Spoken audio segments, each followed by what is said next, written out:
No. Okay, now move to the next question. Next question क्या कहता है बेटे? Now we need to show that for any real constants a and b, where b is greater than 0, n raised to the power n plus a raised to the power b is going to be of the order of theta of n raised to the power b. तो ये एक numerical problem है. We need to solve it. We need to write its proof. ठीक है? Just give 1 or 2 minutes and try to think. Can you have some idea how to pursue, how to start solving, how to start proving this? सब लोग बेटे 1 या 2 minute अपने आप को दो. Try to understand the problem कि first step क्या होगा इन प्रूविंग दिस. करो कोशिश सभी. सभी लोग करो, क्वेश्चन को पढ़ो एक बार.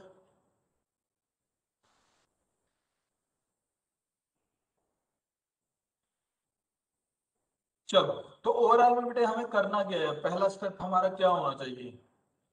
बताओ फर्स्ट स्टेप क्या होना चाहिए? We need to go for the definition of theta notation. तो थीटा नोटेशन मेरी कहती क्या थी? That if there is c1 multiplied by your n raised to the power b such that it is less than n plus a raised to the power b, further less than or equal to c2 into n raised to the power b, then we will say that this is true. Fine. Just put the things in the order of our theta notation. Try to recall the definition of theta notation. Try to put your question in the form of that proof. So this is what we need to prove, that the c1 multiplied by n raised to the power b is less than equal to n plus a raised to the power b less than equal to c2 into n raised to the power b. बेटे इसमें किसी को doubt तो नहीं है कि मैंने इस क्वेश्चन की जो प्रॉब्लम स्टेटमेंट को इसमें कैसे कन्वर्ट कर दिया? How I converted it? Is there any question or doubt regarding this? Because there is no, you can say, use of going forward till I got this. C1 simple एक theta notation की बेटे definition उठाइए. We all know that what exactly is the theta notation? That there will be f of n, there will be c2 into g of n, and there will be c1 into g of n. So it is going to act as the tighter bound for your f of n. अब कहते हैं now we need to prove this. This need to be proved. Now how to start with? Start with कहता है first step is that let Rn plus a is always going to be less than equal to n plus absolute value of a, which is further going to be less than or equal to 2n. है ना? Let it named as inequality 1. अब ये inequality I कैसे है? सबसे पहले में हमने क्या लिखा? We wrote n plus a, fine, and then we wrote n plus absolute value of a. Means in this expression a may be positive and a may be negative also. If we put some constraint upon this, that the a, or you can say this term is always going to be the positive in nature, then it is obvious that your n plus a हमेशा किससे छोटा होगा? n plus absolute value of a से छोटा होगा. ये true है नहीं बेटे यहां तक? Is it fine with all? कि हमने पहले दो पार्ट्स कैसे लिखे? How we wrote the first two parts, that n plus a is always going to be lesser than or equal to n plus absolute value of a.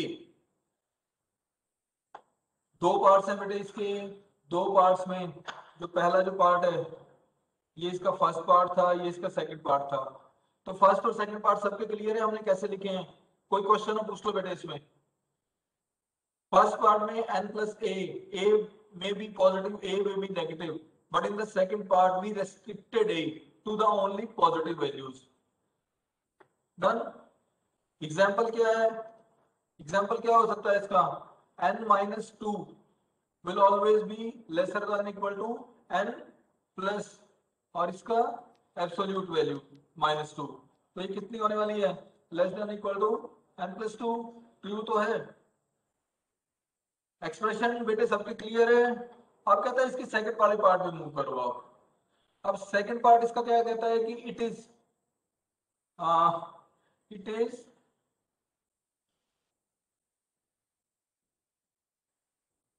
हाँ it is कहता है further laser than और equal to 2 into N.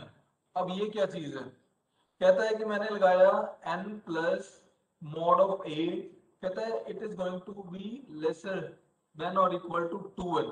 कहता है ये कैसे true है, और फर्दर इसके ऊपर एक कंडीशन और क्या लगा दी इसने कि value of absolute value of a is going to be lesser than और इक्वल टू 1। कहता है इस कंडीशन के लिए कहता है ये वाली जो इक्वेशन है ये वाली इनइक्वालिटी ट्रू है। अब प्रूव कैसे करें इसको, सपोज कहता है कि n is equal to let let कहता है n इज इक्वल टू 10। अब n इज इक्वल टू जब 10 था तो a कितनी वैल्यू ले सकता था, लेस देन और equal to n, means a may be having the values from 1 to 10। अब कहता है 1 टू 10 की आप वैल्यूज रख के देख लो। सपोज मैंने n इज इक्वल टू 1 रखा, जब n इज इक्वल टू 1 रखा तो ये कितना होने वाला है 11 है ना, और उधर कितना होने वाला है 20 20। ऐसे 2 रखेंगे, ऐसे 3 रखेंगे, ऐसे 4 रखेंगे, तो ये सबके लिए बेटे ट्रू होने वाली है।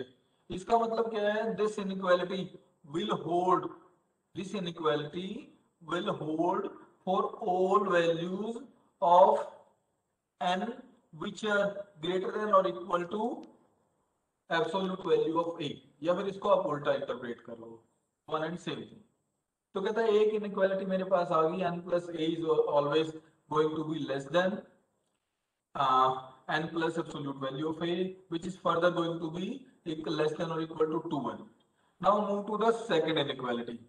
अब कहता है सेकंड इनइक्वालिटी में क्या चाहिए, कहता है n plus a will always be greater than or equal to n minus absolute value of a।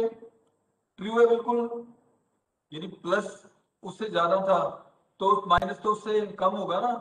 और इसके भी बाद क्या कहता है, which is further less than और equal to 1 upon 2 of n, 1 upon 2 of n। और इसके साथ इसने और क्या कंडीशन डाल दी, for all a, for all a less than equal to 1, for all a less than equal to 1 upon 2n। इसके लिए बेटे इसने ये वाली कंडीशन डाल दी। अब इस वाली इनइक्वालिटी में जो भी इसके पार्ट्स हैं बेटे उनको वेरीफाई करो, सभी लोग खुद से वेरीफाई करके देखो इसको, क्या ये सब ट्रू है जो हमने लिखा है, करो वेरीफाई खुद से, करो एक बार सभी लोग, इसको ध्यान से देखो, क्या ये ट्रू लग रही है आपको। इसका फर्स्ट पार्ट देखो पहले तो, ये वाला फर्स्ट पार्ट क्या कहता है कि n plus A, where a में भी पॉजिटिव और a में भी नेगेटिव। सेकंड पार्ट देखो, सेकंड में क्या कहता है, ये वाला पार्ट हमेशा क्या रहने वाला है, ये पॉजिटिव रहने वाला है। It means addition. इसका मतलब क्या हुआ कि हम उससे एक टर्म माइनस कर रहे हैं। सपोज a की वैल्यू आप ले लो, let a be equal to -4, तो इस केस में क्या हो जाएगा, n minus -4 will be greater than और इक्वल टू किससे, n -4। तो ट्रू तो है, वहां क्या बनने वाला है n प्लस 4, और हमेशा ग्रेटर देन इक्वल टू रहेगा n -4। It means this holds, यहां से यहां तक तो ये होल्ड कर रही है, यस नो।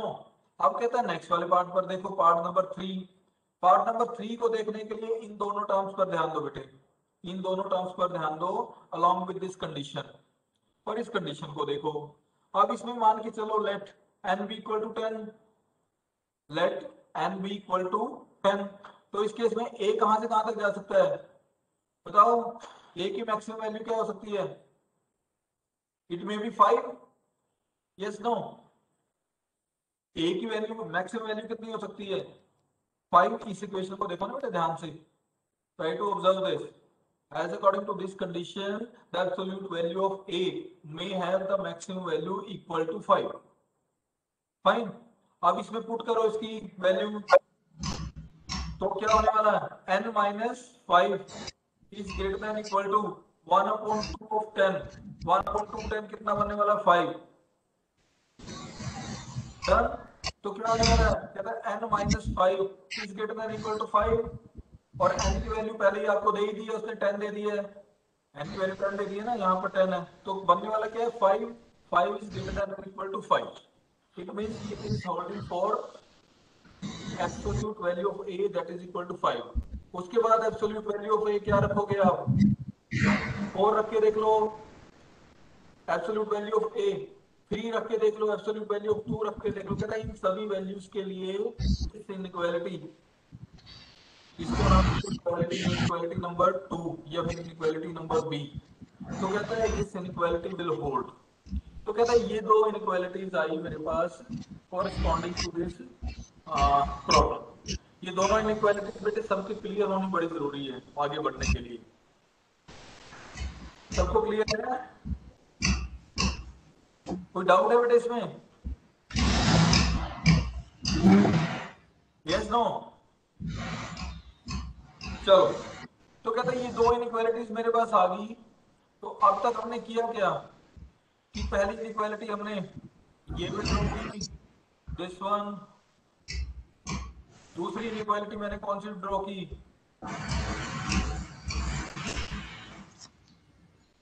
दूसरी इनइक्वालिटी कहते हैं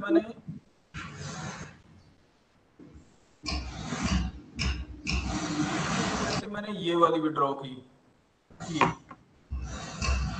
तो ये दोनों सबके क्लियर है, ये इनइक्वालिटी नंबर 1, ये इनइक्वालिटी नंबर 2। अब कहता है इन दोनों को आप क्या करो, मिक्स करके एक सिंगल इनइक्वालिटी लेकर आओ। तो सिंगल इनइक्वालिटी के लिए क्या बोलता है वो, just combine them, this 1 and 2, इन दोनों को कंबाइन करके come to the single inequality. तो कहता है इनइक्वालिटी क्या है, वो ये वाली है, let us name it as 3, inequality number 3। अब देखो 1 और 2 से थर्ड आई है, कैसे आएगी, देखो सभी लोग, क्या समझ आ रहा है सबको, are you getting how this third is obtained using first and second? ज्यादा बेटे इसमें कुछ नहीं किया, इसमें इसको देखो, और इसमें क्या लिख सकते हैं हम इसको, that 2 of a is n is less than और इक्वल टू n। कहता है ये वाली जो कंडीशन है इसके लिए ये होल्ड कर रही है, लेकिन कहता है इसके लिए ये फर्स्ट वाली होल्ड कर रही है, इस कंडीशन के लिए कहता है इसकी वैल्यू को भी किसके लेवल पे लेके जाओ, इसके लेवल पे लेकर जाओ, इस वाली कंडीशन पे कहीं ना कहीं ऐसी वैल्यू फाइंड आउट करो n की which is greater than equal to 2 of a also.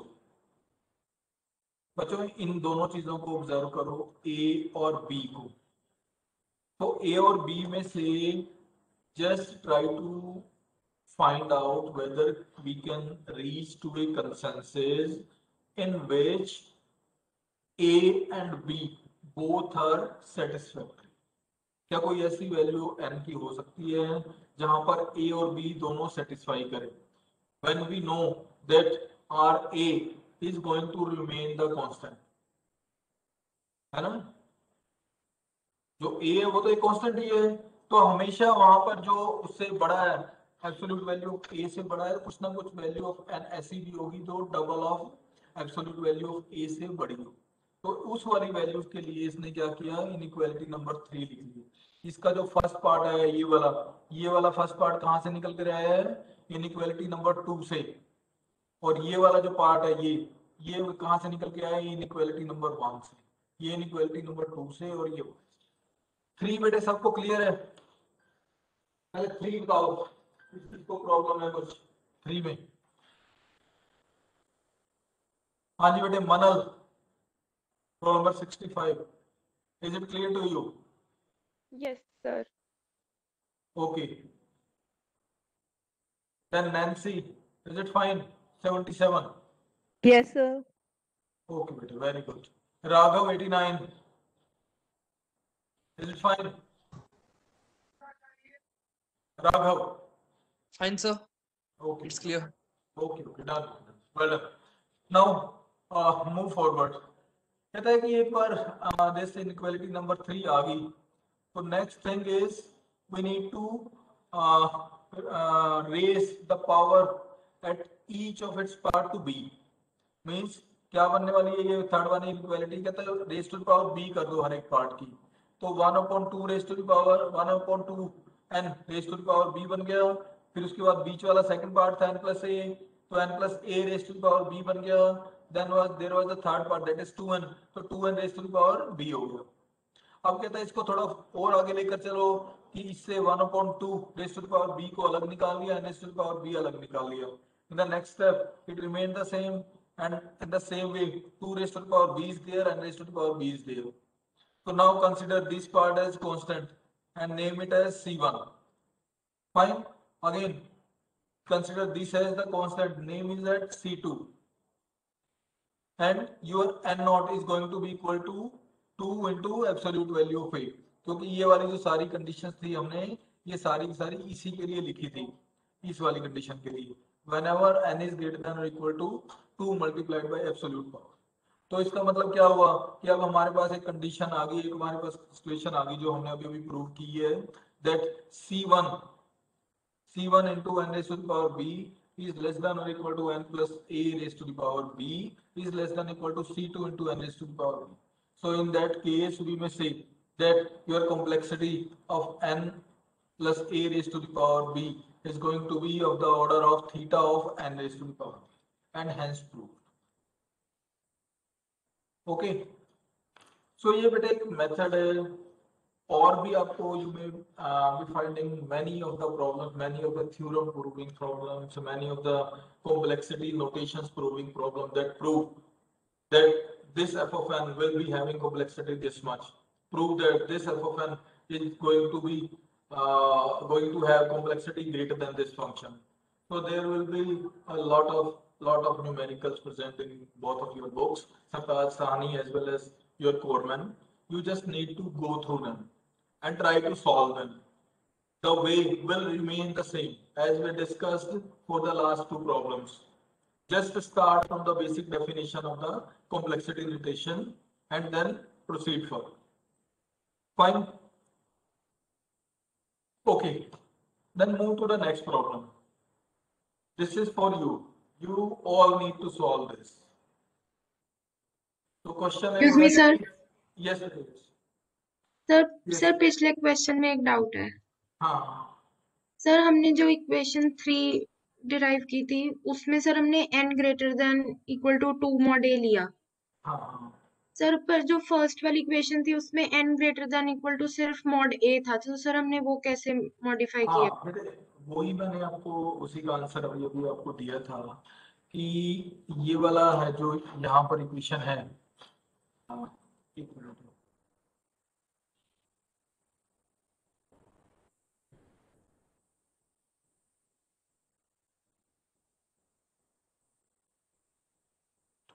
हाँ, तो यहाँ पर बेटे इसका मैंने अभी भी आपको आंसर दिया कि ए और बी दो चीजें थी। तो ए वाली जो फर्स्ट इनइक्वालिटी इसके लिए ट्रू थी, सेकंड इनइक्वालिटी इसके लिए ट्रू थी। ओके, इन दोनों में से लार्जर वैल्यू ऑफ एन कौन कंटेन कर रहा है? 2a, 2 of a is larger than a, it is true? Yes sir. तो इसका मतलब क्या होगा कि एक रेंज होगी, यहां से यहां तक शुरू हुआ, सपोज 1 से लेके ये a तक गया, इसके बाद ये 2a तक गया। फाइन, कहता है जो ये इनइक्वालिटी नंबर 1 है वो कहता है a के लिए ट्रू थी, प्लस a से आगे जितनी वैल्यू था उन सब के लिए ट्रू थी till infinite. Yes no? Yes sir. है ना? ऐसे ये जो 2a था, ये 2a यहां से लेके आगे तक ट्रू था। तो हमने क्या किया, कहता इस वाली रेंज को आप, कहता इसको छोड़ दो, आप इस रेंज को छोड़ दो, क्योंकि यहां पर इन दोनों में से b तो ट्रू थी लेकिन a ट्रू नहीं थी। लेकिन कहता है ये वाली रेंज आप कंसीडर करो, इससे आगे वाली ये, इस वाली रेंज में क्या है, ये दोनों ट्रू है। Okay sir. है ना? इस वाली रेंज में both of them are true, so consider this range as the final constraint. Okay? Yes sir. और बेटे किसी का क्वेश्चन हो प्लीज आस्क। चलो, now move to the next problem बेटे। This is for you only and you need to solve it within 2 or 3 minutes. Question is very clear that we need to find the answer of the question whether 2 raised to the power n plus 1 is big O of 2n or not. इसका बेटे सभी लोग कोशिश करो and write in the chat box proper इसका proof If yes, then why? If no, then also why? करो बेटे सभी लोग, कोशिश करो, चैट बॉक्स में लिखो, प्राइवेट में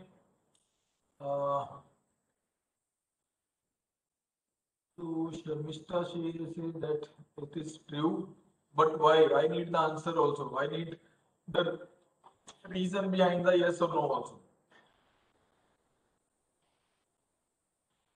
Then Rohit wrote,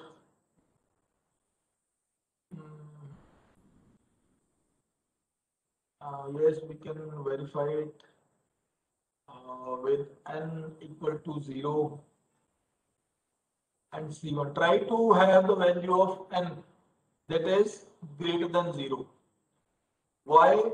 Because we just cannot we need to take the algorithm, take the problems which are involving at least some input size,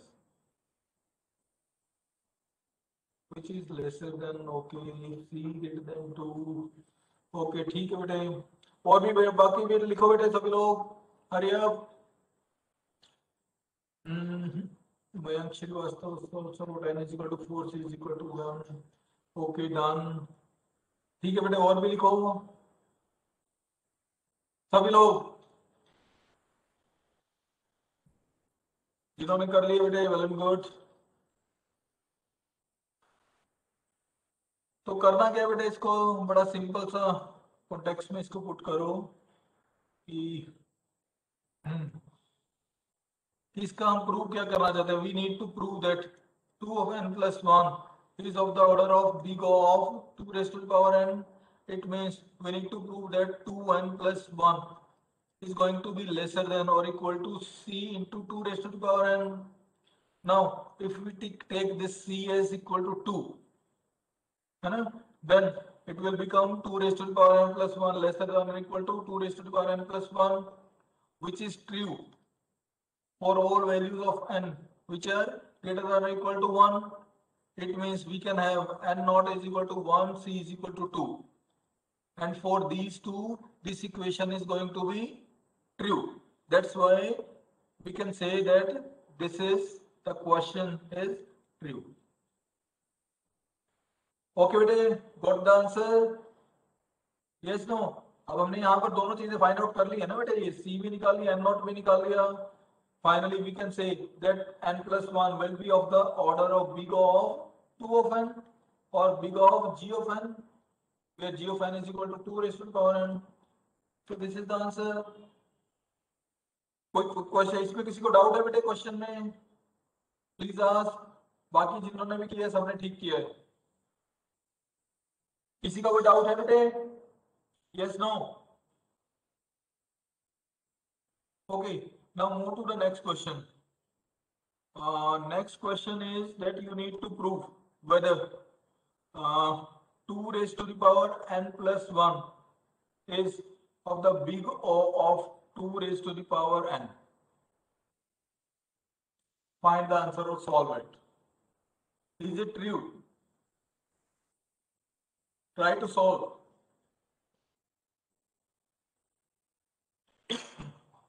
करो बेटे कोशिश सभी लोग.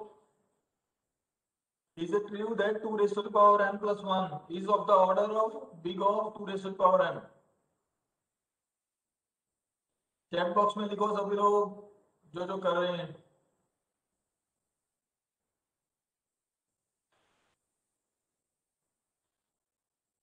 अच्छा, ये तो सेम ही क्वेश्चन है क्या? मैंने सेम दे दिया क्वेश्चन. अरे बोलते क्यों नहीं हो? क्वेश्चन बेटे नेक्स्ट था, दूसरे वाला क्वेश्चन था जो आपको करना था.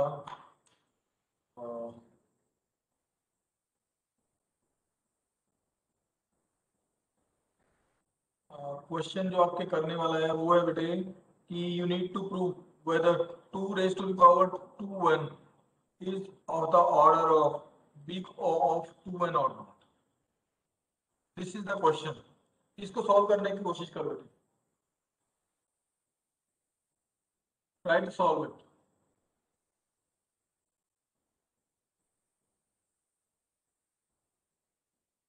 Tushar Arora, I need answer from you. Tushar. Yes, sir. बताओ।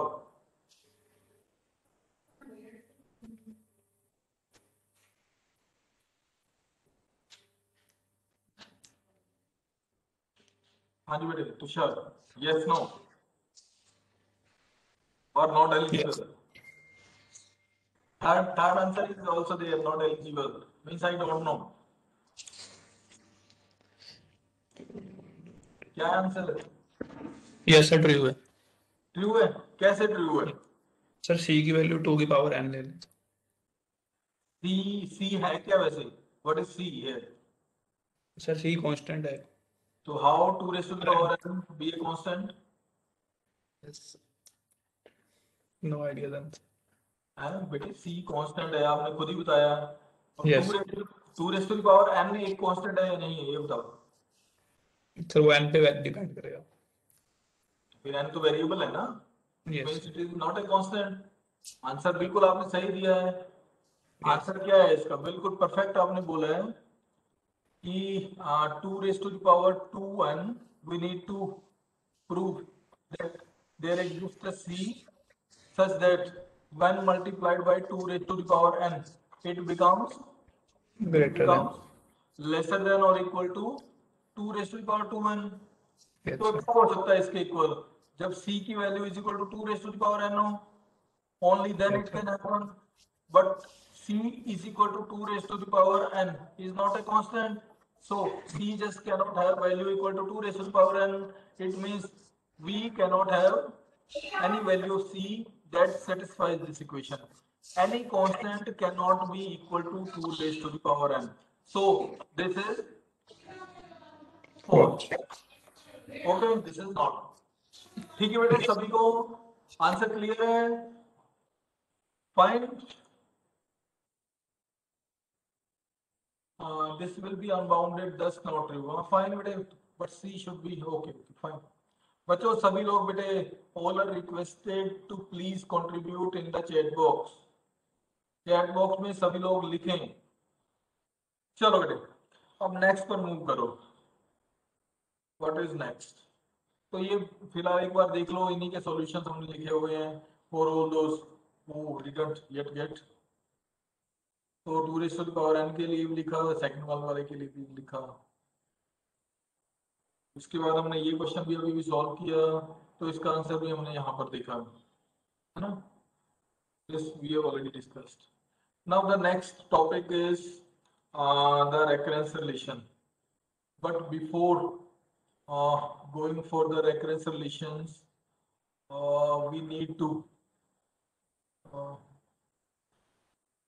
we need to study a theorem. अब वो जो थ्योरम है, what exactly it is, वो एक बार देख लेते हैं मैडम। वो जो थ्योरम है,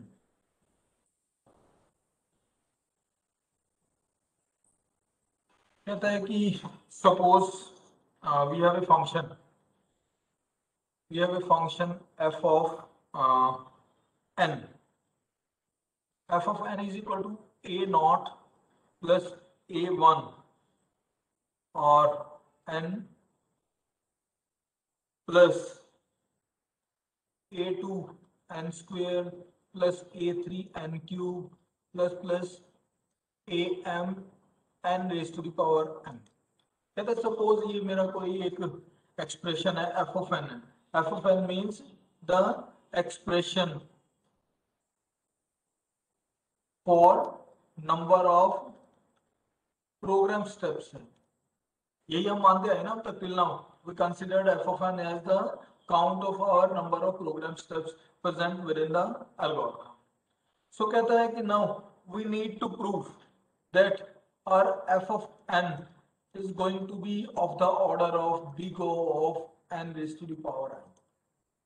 कहता है इसको अब हमें प्रूव करना है, और इसके प्रूव करने का, इसको दूसरी तरीके से पढ़ने का क्या लॉजिक है, that the complexity of an expression in the form of big O notation is always going to be the term which is the most dominating,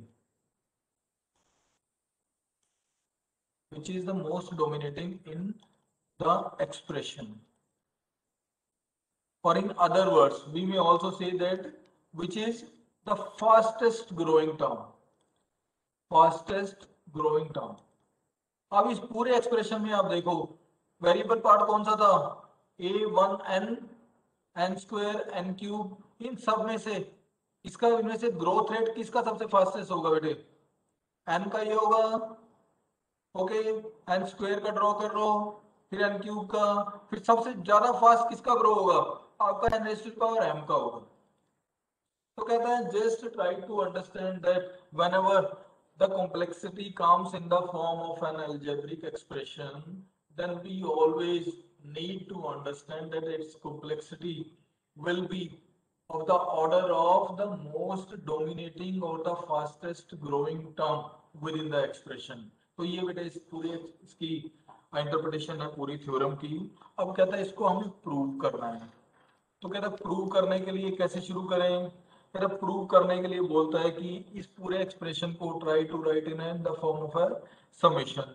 तो जब इसको कहता है मैं एक समेशन की फॉर्म में इसको लिखूंगा तो ये क्या आएगा, कहता है it will be equal to, इसके आएगा i is equal to 0 to m, इसके साथ साथ a ऑफ i, और क्या बोलो, और क्या आने वाला है, a ऑफ i, और अरे एक्सप्रेशन तो बनवा सकते हो ना बेटे, n power i, n power i, okay. कहता है this expression will always be lesser than or equal to this one with modulus with absolute value of a of i and n raised to the power i, yes no, कह सकते हैं नहीं हम इसे,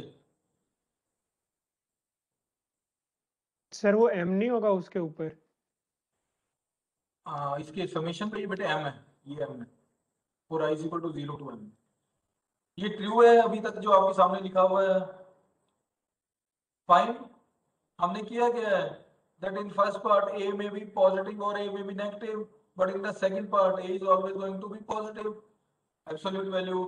तो यदि absolute value इसकी रहेगी तो इसका मतलब क्या होगा, ये वाली कंडीशन वहां पर होल्ड करेगी, यस नो बेटा बोला करो, रिस्पॉन्ड किया करो सब कुछ, ओके। अब कहता है नेक्स्ट में और इसको मूव करो, कहता है ये वाली जो टर्म है इसको और थोड़ा बेटर वे में लिखें, तो कहता है इसमें से n raise to the power m common निकालो। जब हमने n raise to the power m common निकाल लिया then the equation becomes i is equal to 0 to m। इसके अलावा क्या बनने वाला है, a raise to the power i तो रहने वाला है, plus n raise to the power i minus m बनने वाला है। ट्राई टू अंडरस्टैंड, करो एक बार कोशिश करो, is it fine, yes no, yes sir, okay. अब कहता है इसका थोड़ा सिंप्लीफाइड वर्जन लिखने की कोशिश करो, इसका सिंप्लीफाइड वर्जन है क्या, इसका मतलब क्या होगा, a 0 होगा प्लस a 0 के साथ क्या होगा i माइनस m, है ना, तो क्या हो जाना a 0 अपॉन, बोलो ना, n raise to the power m plus a1 upon n raise to the power m minus 1 plus a2 upon n raise to the power m minus 2। देखो try to understand, is it fine,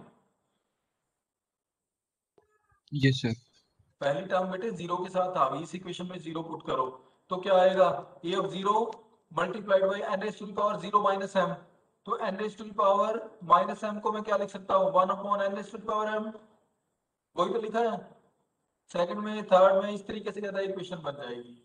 इसका मतलब क्या हुआ, कहता है कि ये वाला जो पार्ट है n raise to the power m, ऐसे ये वाला नीचे वाला पार्ट है जो डिनोमिनेटर है, कहता है सपोज मैं इसको एक इक्वेशन से रिप्लेस कर दूं और मैं बोलूं कि ये वाली जो टर्म है, ये वाली ऊपर वाली, कहता है it will always be lesser than और equal to n raise to the power m and summation of I is equal to 0 to m और a of I। It means कि ऊपर वाली इक्वेशन से मैंने सभी के सभी डिनोमिनेटर्स इग्नोर कर दिए, because denominators were there to make the value lesser only, n raise to the power m से डिवाइड होना था, n raise to the power m minus n से डिवाइड होना था, तो वो सारे के सारे a0 की वैल्यू को कम ही करने वाले थे। इसको ऑब्जर्व करो ना बेटे, इसको ऑब्जर्व करो, कि E6 एक्सप्रेशन की वैल्यू ज्यादा है या खाली A0 की वैल्यू ज्यादा है? ऐसे ही इस एक्सप्रेशन की वैल्यू ज्यादा है या खाली A1 की वैल्यू ज्यादा है? इसकी वैल्यू ज्यादा है या फिर खाली A2 की वैल्यू ज्यादा है? ऑब्जर्व करके बताओ किन की वैल्यू ज्यादा होने वाली है? This one, yes no? अरे कोई डिवाइड हो रहा है किसी पार्ट से, किसी पॉजिटिव नंबर से डिवाइड हो रहा है, वो n⁻m और n और m दोनों ही ग्रेटर देन 0 है। यही वन भी मान के चलोगे कि इनपुट एक से ज्यादा है, उस केस में भी बेटे ये वाली जो टर्म है नीचे वाली, ये उससे क्या होगी? ग्रेटर होगी। तो सभी लोग प्लीज इसको भी 1-2 मिनट लगाएं and then try to great. कोई क्वेश्चन है बेटे इसमें? किसी का कोई डाउट हो, कोई कॉन्ट्राडिक्शन हो, प्लीज टर्न अप।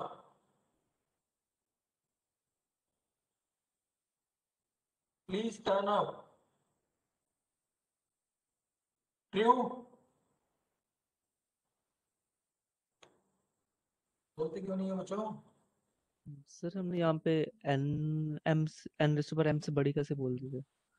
हम पूरी एक्सप्रेशन से बड़ा बोल सकते हैं ना? पूरे सर जो n⁻m मल्टीप्लाई बाय जो ऊपर वाला एक्सप्रेशन है सेकंड लाइन में लिखा हुआ है, उस पूरे एक्सप्रेशन से बड़ा हुआ ना वो, लाइक स्पेसिफिकली n⁻m से कैसे बड़ा होगा? n⁻m से नहीं बोला मैंने, पढ़ा है पूरी सर नीचे एक्सप्रेशन। हाँ नीचे इनइक्वालिटी लिखी हुई थी, ऐसा लग रहा था। नो प्रॉब्लम नहीं, सर। नहीं वो ये तो बड़े वो वैसे लिखा गया है ना, ये n⁻m नहीं है, ये पहले वाला लिखा हुआ है थोड़ा ना, ये नहीं है, ये पहले का है थोड़ा, ये वाला नहीं है बेटे। ओके ठीक सर। है, ये नहीं है, ये ऊपर से चले हुए हैं हम। ओके, अब क्लियर है सर। हाँ ऊपर से चले हुए हैं। अगर डिनोमिनेटर 0 से 1 के बीच में हो तो? अगर डिनोमिनेटर 0 to 1 के बीच में नहीं आएगा बेटे, n क्योंकि ग्रेटर देन 1 ही रहने वाला है, 1 से ज्यादा। 1 एनीथिंग कितना होगा कम से कम? 1, Yes, यस sir. है ना? Yes, sir. 1 समथिंग कुछ भी हो जाए, 0.23 हो, -0.23 को कितना रहने वाला है? 1 ही रहने वाला है। तो यहां तक ठीक है बेटे। अब थोड़ा इससे और आगे चलो, कहता अब यहां तक हम पहुंच गए। अब यहां तक पहुंचने के बाद ये n⁻m बेटे एक्चुअल में यहां पर इससे मल्टीप्लाइड है, ये मैंने ऊपर लिख दिया था क्योंकि हम ऊपर से लेके आ रहे हैं ना ये, ठीक है ना? हमें इसको छोड़ना नहीं है n⁻m। इसको मैं एक बार दोबारा लिख देता हूँ, इसको आप भूल जाओ फिलहाल के लिए। तो ये जो एग्जैक्ट एक्सप्रेशन है, कहता है इसके बाद वाली जो इनइक्वालिटी है वो क्या बननी है? n⁻m summation I is equal to 0 to m and then a of I की एब्सोल्यूट वैल्यू। ये इनइक्वालिटी है बेटे कंप्लीटली।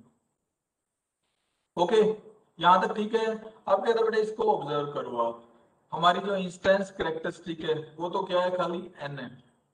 यहाँ पर m तो एक कांस्टेंट है।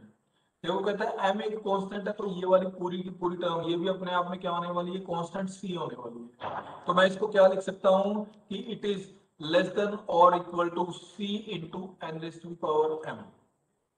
इसका मतलब f of n is less than or equal to c into n⁻m, which satisfies the definition of our big O notation, which says that the complexity should be of the order of c of, and hence the complexity of f of n that is just mentioned in the first line is going to be of the order of big O of n⁻n, and hence proved. So this is one of the most important theorem, one of the most important basis for analyzing your algorithms. हमें करना क्या है? एक expression हमारे पास आया है, उस expression को या तो आप क्या करो, big O notation, big theta, big omega उनकी टर्म्स में रख के चलो। यदि आपको उसकी डायरेक्टली कॉम्प्लेक्सिटी भी प्रेडिक्ट करनी है, in that case also just extract the most dominating factor, है ना? मोस्ट डोमिनेटिंग फैक्टर उससे फाइंड आउट करो और उसको लिखो कि इसकी कॉम्प्लेक्सिटी इस ऑर्डर की है। फॉर एग्जांपल मैंने क्या लिखा? Let f of n is equal to n plus n log of n। तो इन दोनों में ज्यादा डोमिनेटिंग कौन सा है? After certain value of n है ना, after certain value of n which are greater than n naught, कहता है ये वाला जो फंक्शन है it will grow faster than this, yes no, n log n faster grow करेगा ना n से Yes, कुछ sir. वैल्यूज के बाद, जहां पर log n क्या रिटर्न करना शुरू कर दे, ग्रेटर देन 1 वैल्यू रिटर्न करना शुरू कर दे, और जब वो उस 1 को रिटर्न करना शुरू करेगा तो from n naught to infinity this behavior is going to be reiterated. So we can say that its complexity is of the order of n log of n. Fine. Suppose there was some other function that says that this was equal to 3n cube plus 5n square plus 6n plus 3.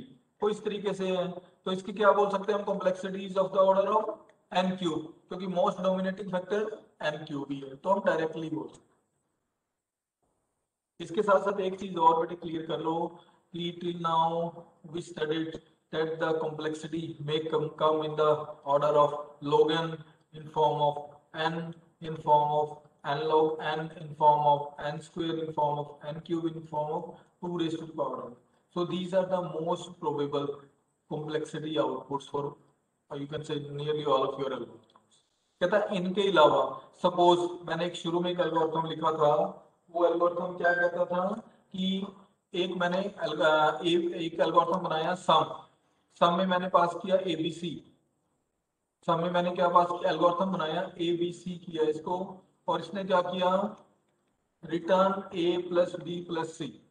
तो इसकी complexity किस तरीके की होने वाली, कितनी होने वाली है, कांस्टेंट, इंस्टेंस कैरेक्टरिस्टिक है ही नहीं है, वेरिएबल पार्ट कोई है ही नहीं है, इट मींस इसकी constant complexity होने वाली है, and the constant complexities are denoted using big O of 1 or theta of 1 or omega of 1 in your analysis and design of one. So whenever you encounter big O of 1, theta of 1 and omega of 1, it means that at a time that the algorithm is going to take is constant. Fine. So that's all for today. जिन लोगों के कोई questions हैं, doubts हैं, दे मे stay, others में leave.